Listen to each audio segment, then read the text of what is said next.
Duket absurde dhe kontradiktore ndoshta në veçanti kur shohim se sa shumë po flitet kohët e fundit për krizën ekonomike dhe problemet, por në vijim do t'ju njoftoj me disa fakte interesante në tregun gjerman të punës e ju pastaj mund të vlerësoni vetë situatën.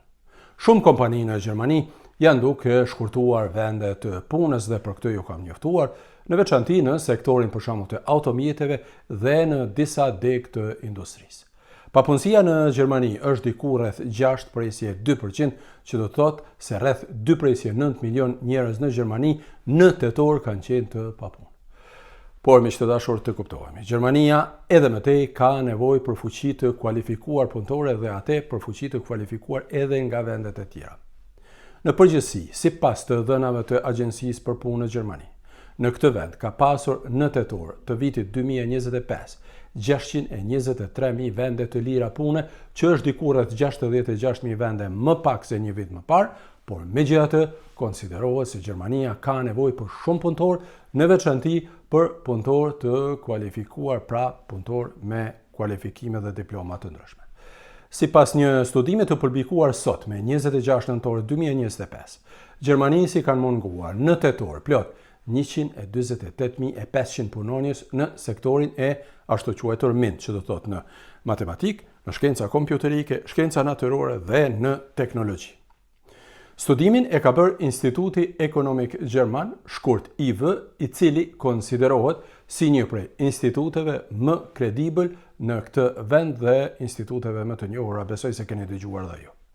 Autorët e studimit paralajmërojnë se kjo mungesë po ushtron presion dhe po ndikon negativisht edhe në fushat e digitalizimit, në fushën e mbrojtjes së klimës, në fushën e infrastrukturës dhe në sektorin e mbrojtjes së vendit, që kohët e fundit është vërtet tepër me rëndësi. Sipas këtij raporti, një mungesë më të madhe në këto fusha ka pasur në prill të vitit 2025, kur kanë munguar 163.600 punëtorë në sektorin MIN.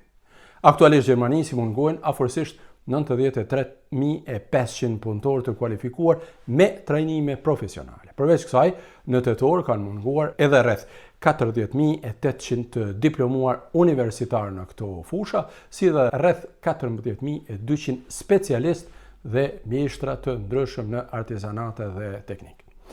Ekspertët e institutit paralajmërojnë se kjo mungesë do të përkeqësohet ndjeshëm për shkak të ndryshimeve demografike në Gjermani dhe për shkak të rënjes së numrit të personave të kualifikuar në sektorët MIN.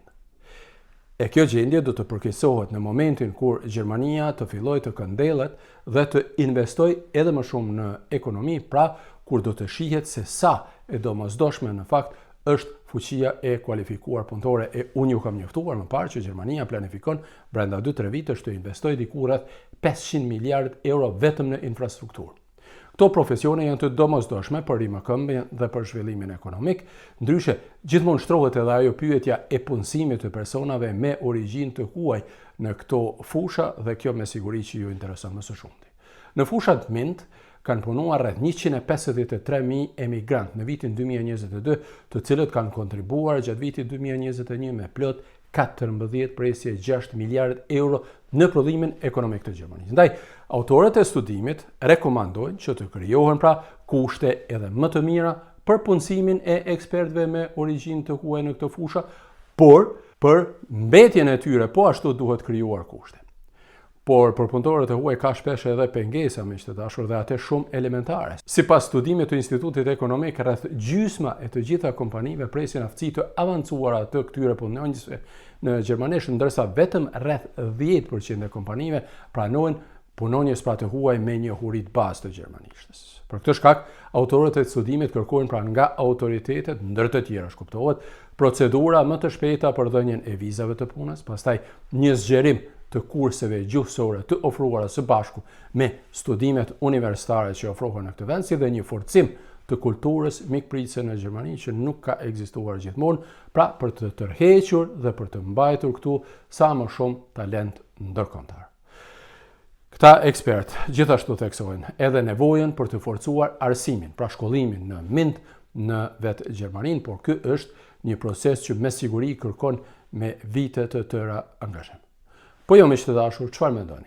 A ja vlen të vinë në Gjermani dhe të punojnë ekspertët e fushave të ndryshme dhe a do të vinit ju nëse jeni eksperti këtyre fushave për të punuar në Gjermani? Nëse doni më shkruani këtu në video dhe mund të komunikojmë dhe komentojmë së bashku. Unë ju falenderoj shumë dhe mos harroni të abonoheni në kanalet e mia dhe ta shpërndani edhe këtë video.